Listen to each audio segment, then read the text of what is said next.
Hello दोस्तों, स्वागत है आप सबका आपके अपने YouTube चैनल एकलव्य एस्ट्रोलॉजी में।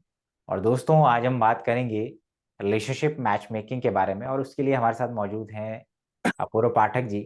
और कल वाला जो वीडियो था 4th एंड 10th हाउस वाला, उसका थोड़ा सा एक्सटेंशन है, उसको थोड़ा सा इलेबरेट किया जाएगा, है ना। बहुत सारे लोगों को उसमें मिसअंडरस्टैंडिंग है। तो चलिए अपूर्व पाठक जी, शुरुआत करते हैं।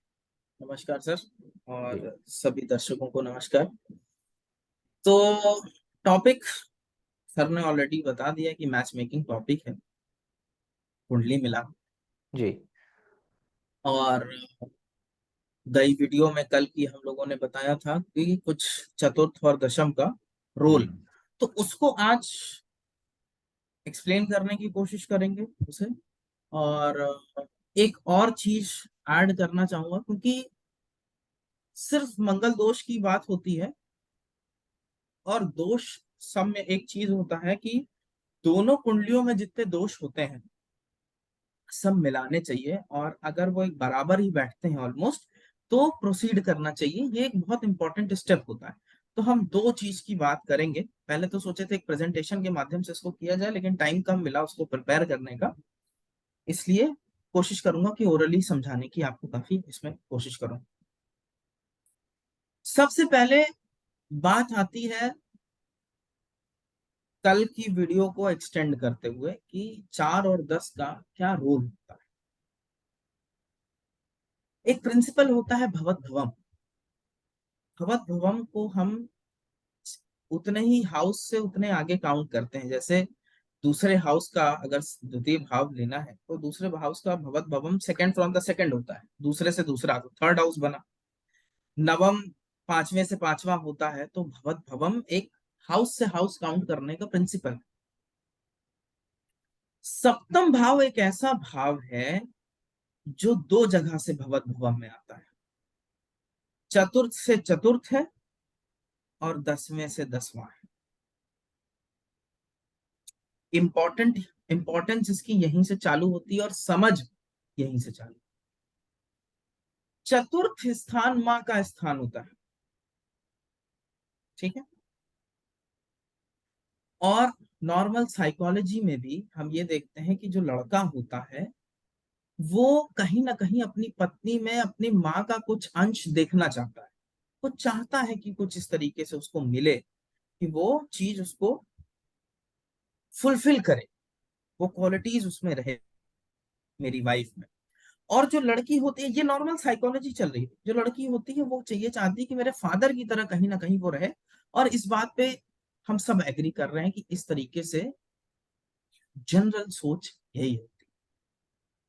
तो 10th हाउस हम यहाँ पे फादर का ले रहे हैं, और 4th हाउस मदर का ले रहे हैं, ठीक है। इसमें अभी कुछ लोगों को डाउट होगा 9th, but let us assume 10th house for the father, north Indian 10th house पिता के लिए लेते हैं, और 4th हाउस मदर के लिए। अब जब लड़के की कुंडली की बात आती है, तो लड़का अपनी माँ के नजरिए से देख रहा है, तो फोर्थ फ्रॉम द फोर्थ उसके लिए 7th हाउस है। तो वो 7th हाउस को देखने के लिए 4th हाउस की दृष्टि से देखता है। और 4th हाउस में अगर कोई प्लैनेट है, तो वो इन्फ्लुएंस कर रहा होता है उसके 7th हाउस को देखने के नजरिए को। ये अमंग द अदर थिंग्स, बहुत सारी बातों में ये एक बात का फैक्टर है। ये नहीं ले लेना चाहिए कि यही सैक्रोसैंक्ट है, आज से बस कुंडली में ये 4th और 10th देखा बस कहानी खत्म, नहीं। ये वन ऑफ द फैक्टर्स। अब जैसे उदाहरण स्वरूप कि केतु 4th हाउस में है एक लड़के की कुंडली में, तो अगर उसकी वाइफ की कुंडली में, उनकी वाइफ की कुंडली में केतु लग्न, त्रिकोण या लग्नेश या चंद्र लगन पे असर डालता दिखेगा, तो आपको ये पता चलेगा कि व्यक्ति जो क्वालिटीज ढूंढ रहा है वो उसको अगले व्यक्ति में मिलेगी। इसको आप कार्मिक पैटर्न की तरह से भी समझ सकते हो, कि जब आपका कार्मिक पैटर्न बड़ा अलाइंड रहता है पार्टनर से, तो 4th हाउस में मिला हुआ प्लेनेट लगन या त्रिकोण में या लग्नेश या चंद्र लगन के साथ मिल जाएगा, उस प्लेनेट की क्वालिटी सामने वाले के अंदर बहुत डोमिनेटिंग ढंग से होगी। ओके। फीमेल हॉरोस्कोप में इसीलिए बहुत फीमेल सारे हॉरोस्कोप में हॉरोस्कोप में अगर 4th हाउस में कोई प्लान बैठा है, हाँ, तो ये वो कई। मेल हॉरोस्कोप के लिए। हाँ, तो वो पत्नी की कुछ क्वालिटीज को डिफाइन जरूर करता है। बिल्कुल, बिल्कुल। और हाँ। वो चीज वो ढूंढ रहा होता है। हम्म। आपको क्या मैच मेकिंग में करना है ना, कि दो लोगों को जब मैच मेकिंग करा के मिलाना है, तो हम्म। भाई ये होना चाहिए ना कि वो व्यक्ति जो क्वालिटीज ढूंढ रहा हो वो सामने वाले में मौजूद हो, तो ही रिश्ता अच्छे से चलता है। बिल्कुल। स्त्री जातक में दशम भाव में अगर कोई ग्रह बैठा, वो बहुत इंपॉर्टेंट है शादी के लिए, क्योंकि वो अपने पिता की नजरों से चीजों को समझती है। शादी पिता को ही हीरो होता है एक एक लड़की की कुंडली में पिता। तो 10th फ्रॉम द 10th आप अगर काउंट करेंगे तो फिर से 7th हाउस पे आ गया। हम्म। तो वो जो लड़की के देखने का दृष्टिकोण है ना, वो वाया 10th हाउस है। अच्छा। अब 10th हाउस में अगर कोई ग्रह पड़ा, तो वो बहुत इंपॉर्टेंट बना, लग्न त्रिकोण, लग्नेश या चंद्र लगन से उसका कोई ना कोई संबंध होगा। वो एक तरीके का आप ये समझ लीजिए कि कार्मिक अलाइनमेंट है। आप इससे करके कार्मिक अलाइनमेंट समझते हैं कि हाँ, दीज टू आर अलाइंड। अच्छा, ये ये चीज मैच सीखी थी मेकिंग में पंडित जी देखा, से। मैच मेकिंग में हाँ, मतलब ये चीजें देखनी चाहिए।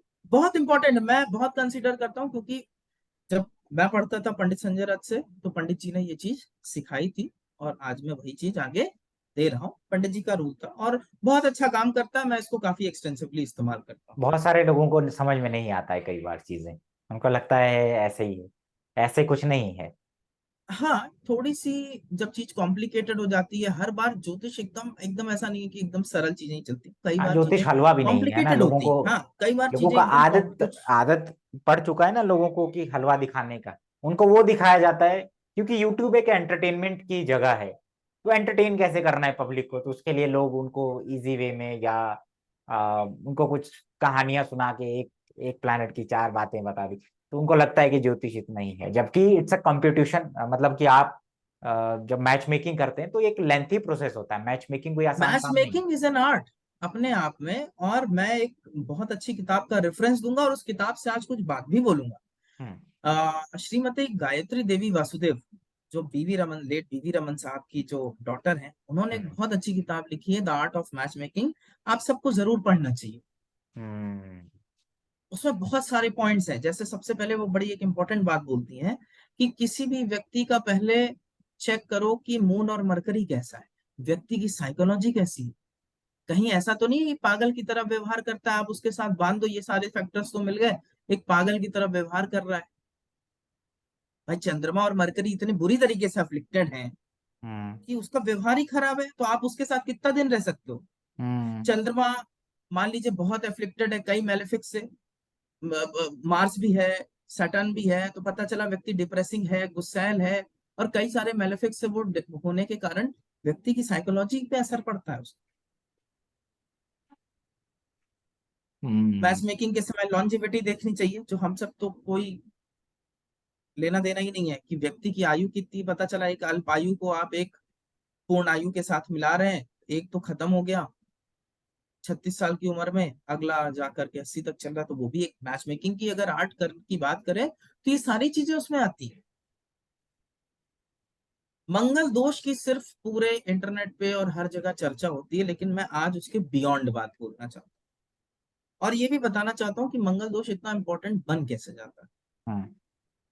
होता कैसे है। आप देखिए, मंगल एक अग्नि तत्व ग्रह है। थोड़ा सा यहाँ पर भी एक डेविएशन है कि साउथ इंडियन, नॉर्थ इंडियन में कई जगह, और आप एक आध जगह शास्त्र में भी इसका वो पाएंगे कि द्वितीय भाव, चतुर्थ भाव, सप्तम भाव, अष्टम भाव और द्वादश भाव को ही मंगल दोष में काउंट किया जाता है, जनरली स्पीकिंग। लग्न को बहुत जगह नहीं लेते और बहुत जगह लेते हैं, तो ये आपके ऊपर है। आप इसमें अपना, दर्शक लोग ना एक्सपेरिमेंट करें। मैं आज बात करूंगा 2, 7, 8 और 12, द्वितीय भाव, सप्तम भाव, अष्टम भाव, चतुर्थ और द्वादश। आप एक कॉमन पैटर्न देखिए कि 4, 8 और 12 नैसर्गिक कुंडली में, काल पुरुष कुंडली में जल तत्व राशियां हैं, हम्म। और मंगल एक अग्नि तत्व प्लेनेट है। मंगल एक अग्नि तत्व ग्रह है। तो मंगल जल और अग्नि का जब मिलन होता है तो वो गंडांत की पोजीशन बनाता है। आप देखिए जल से अग्नि की ओर जितनी राशियां जुड़ी हैं सब जगह गंडांत है। हम्म। ठीक है, तो ये गंडांत की पोजीशन एक एक तरीके की क्रिएट करता है अग्नि और जल। और दूसरा और सप्तम भाव का स्वामी शुक्र है जो जल तत्व ग्रह है। तो मंगल इसी जगह बताया गया कि 2, 4, 7, 8 और 12 यहां पर रहेगा, तो वो मंगल दोष होगा। तो ये इसलिए भी हो रहा है कि एक तरीके से जल और अग्नि आपस में मिसमैच्ड, समझ रहे हैं? एक ये पॉइंट। अब यहीं से हमें समझना है कि शादी के लिए ये सारे भाव बहुत इंपॉर्टेंट होते हैं। आप देखिए सेकंड हाउस को कुटुंब स्थान बोला गया, आपका परिवार। हम्म। चतुर्थ को आप सुख स्थान बोलते हैं। सप्तम को तो आप कलत्र स्थान बोलते हैं कि शादी का वहीं से होता है। अष्टम मांगल्य स्थान है और 12वां घर सैया सुख है। जिस तरीके से मंगल किसी भी इन हाउसेस में रह करके डैमेज कर सकता है मंगल दोष, इसी तरीके से सारे ग्रह जो मेलेफिक्स की श्रेणी में आते हैं सब नेगेटिव इन्फ्लुएंस डालते हैं।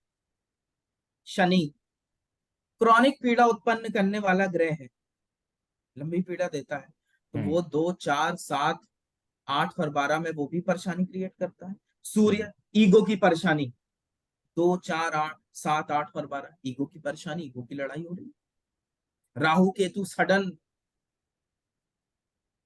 Cheating infidelity, correct. सो ये हाउसेस में अगर मैलेफिक्स हैं तो ये दोष ही बना रहे हैं, सिर्फ हमें मंगल दोष तक सीमित नहीं रहना है। और वैसा ही कोई दोष पार्टनर के चार्ट में है तो वो अलाइन हो गया मतलब। बैलेंस करना है अब आपको ये चीज, जैसे मंगल दोष हम 3 जगह से देखते हैं, लग्न, चंद्र और शुक्र। हम्म। इसी तरीके से आपको एक चार्ट ड्रॉ करना है। हिमरा जी अगर आपकी स्क्रीन पे एक चार्ट ड्रॉ हो सकता है क्या? अच्छा, इस यहाँ पे। हाँ, तो लोगों को थोड़ा सा देखने में आसानी हो जाएगी अगर एक चार्ट ड्रॉ कर सकते हैं।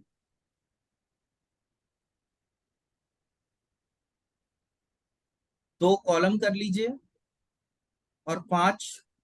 नहीं, बार चार्ट बनाना है, क्या करना है? नहीं नहीं, बस ऐसे ही एक टेबल बनानी है जिससे लोगों को समझाया जा सके थोड़ा सा। एक टेबल अच्छा। अगर आसानी से हो जाए तो। हाँ, एक बीच में से एक इसको करिए पार्टीशन, तो ये आधा आधा हो जाए। ठीक है। अब इसको इस तरीके से 5 उसमें डिवाइड कर दीजिए तो हम लोग लिखने में आसानी हो जाएगी। एक सेकंड हाउस के लिए, एक सेवंथ हाउस के लिए, फोर्थ हाउस के लिए। हाँ हाँ, पांच ऐसा ऐसे। 5 बना दीजिए। हाँ, ऐसा 5 बना दीजिए।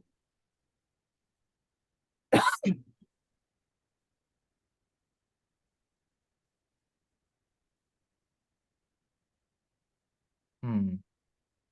फर्स्ट वाले में आप लिख दीजिए सेकंड हाउस अच्छा। ऊपर। हाँ, हम्म। Second house. नीचे इसके fourth house, seventh house, eighth house और 12th हाउस।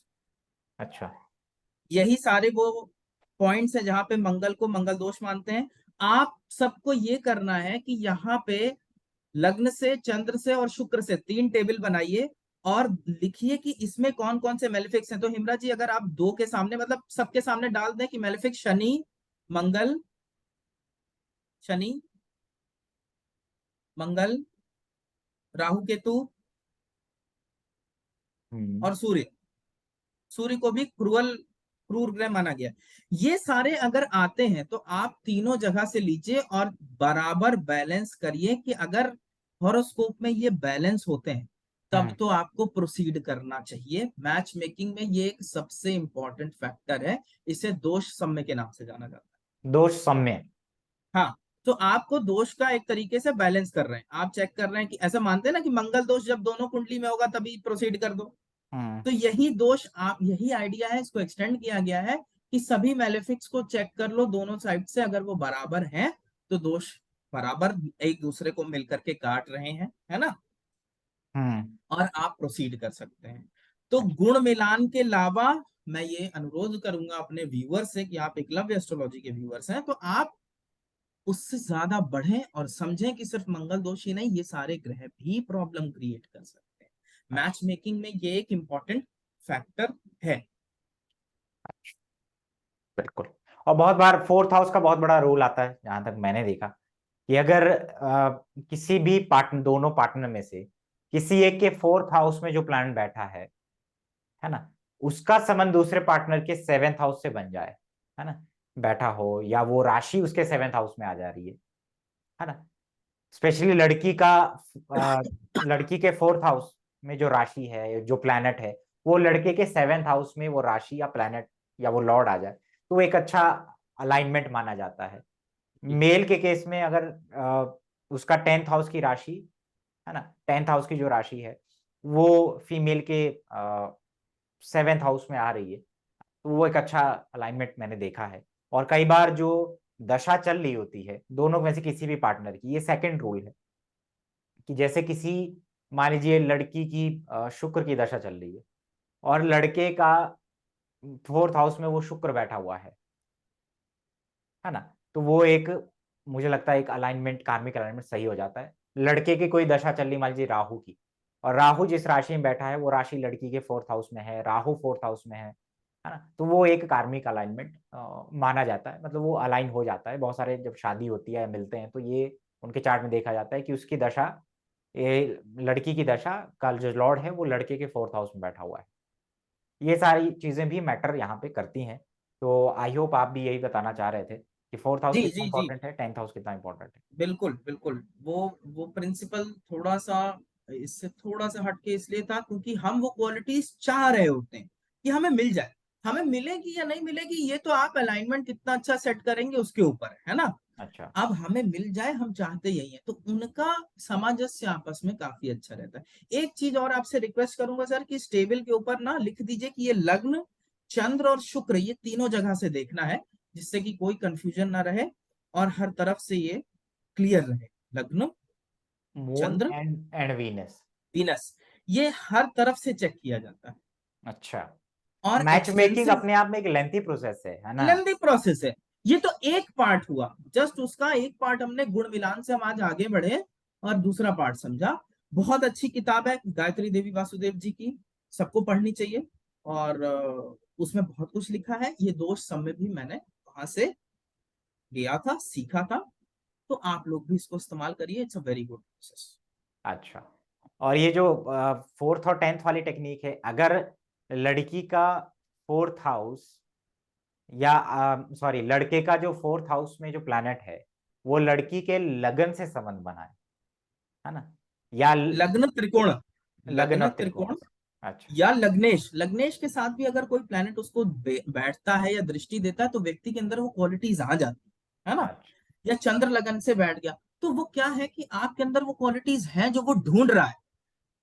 अच्छा। तो अगर लड़के लड़के के जो फोर्थ हाउस में राशि है, प्लैनेट है, उसका लड़की के सेवेंथ हाउस से कोई संबंध, या वही राशि सेवेंथ हाउस में चली जाए, या वही प्लैनेट सेवेंथ हाउस में चला जाए, तो वो मैच, एक अच्छा कार्मिक अलाइनमेंट है, है ना। और जी, इसी तरीके से, है ना, सही बोल रहा हूँ मैं।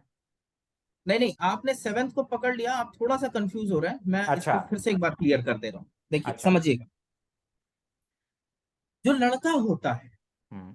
वो कहीं ना कहीं ये चाहता है कि जो वाइफ मिले उसमें कुछ क्वालिटीज उसकी माँ की हो, ये वो चाहता है, एक बाय डिफॉल्ट ह्यूमन साइकोलॉजी। ठीक है। तो आप सेवेंथ हाउस को जब देखते हैं तो आप फोर्थ हाउस के नजरिए से देख रहे होते हैं। एक लड़का है उसको फोर्थ हाउस के नजरिए से देख रहा होता है, क्योंकि अच्छा। Seventh house fourth from the fourth है, अच्छा। भवत भवम है वो फोर्थ का। ठीक। तो आप माँ और लड़का, लड़की अपने पिता के नजरों से उसको देख रही थी, tenth from the tenth house, seventh. तो आप देखिए कि अगर किसी लड़के के फोर्थ हाउस में कोई भी ग्रह है, हम्म। ठीक है, हाँ। वो लड़की के लग्न या त्रिकोण या लग्नेश के साथ अगर मौजूद है, लग्नेश पे दृष्टि करता है, तो वो अच्छा। क्वालिटीज उसके अंदर हैं जो हम ढूंढ रहे हैं। तो ओके। ऐसा अलाइनमेंट, एक मैं इसको अभी जस्ट एक शब्द दिमाग में आ गया कि एक बड़ा कार्मिक अलाइनमेंट है आपका। आपको वो चीजें मिल जाएंगी उस स्पाउस में जो कैरेक्टरिस्टिक्स आप ढूंढ रहे थे। ऐसा होता है ना कि हम हर बातें बर्दाश्त नहीं कर पा रहे होते हैं पार्टनर की, ये सब प्रोसेस बहुत इंपॉर्टेंट है हर जगह से एंगल से देखना। और लड़की के टेंथ हाउस में अगर कुछ है तो वो लड़के के लग्न त्रिकोण या लग्नेश के साथ कोई ना कोई संबंध। अच्छा, कई बार देखा गया है कि जैसे वृश्चिक लगन और लियो लगन, इन दोनों का बड़ा अच्छा मैक्सिमम अगर देखें हम लोग तो बड़ा अच्छा रहता है। जी क्या वो जी इसलिए जी होता है कि जो वृश्चिक लगन में फोर्थ हाउस आ रहा है लड़की के चार्ट में, वो जी। एक्वेरियस है, और वो एक्वेरियस लड़के के सप्तम में है, और जो लड़के के दशम में टॉरस है, वो लड़की के सप्तम में है। तो इस तरीके से भी मैचिंग कर सकते हैं क्या राशि? कुछ अ, सोचा जा सकता है, निश्चित ही कुछ इसके बारे में विचार हो सकता है। क्योंकि मैंने ऐसा लेकिन देखा अब है वही है बहुत कि बार। स्टैंडर्ड रूल, अब ये इसको ऐसा एक्सटेंड कर सकते हैं कि अगर आप जैसे आप कुछ देर पहले जैसे हम लोगों का डिस्कशन हो रहा था, उसमें ये बात थी कि अगर जो सप्तमेश है ना, लड़की का सप्तमेश है, लड़के का सप्तमेश है, वो लड़की के चतुर्थ में बैठा हुआ है, तो वो उसको माँ माँ की तरह एक वो दे रही है, हम्म। प्रोटेक्शन केयर वो दे रही है। तो एक इस तरीके से हो सकता है कि कुछ मैनिफेस्टेशन होता हो, लेकिन हम्म। हम इसको श्योरिटी के साथ ये चीज नहीं कंफर्म कर सकते। अच्छा, जस्ट एन तो मैंने जो ऑब्जर्वेशन। रूल शेयर किया है वो बड़ा स्टैंडर्ड रूल है। आप उसको अप्लाई करें, दर्शक उसको अप्लाई करें, जो कपल्स हैं उनको अप्लाई करें और देखें कि क्या ये चीज उनके साथ हो रही है। अगर होती है तो वो बड़ा अच्छा मैच होता है, एक ओके। पैरामीटर है। अच्छा, चलिए ठीक है। That's all for today, I think. Yes, that's all for today. इतना थोड़ा सा अगर समझ में आ रहा है किसी को मैच मेकिंग का, तो आई थिंक बिल्कुल। काफी हेल्प उनको मिलेगा। चलिए लेते हैं अलविदा। प्रणाम प्रणाम। बस।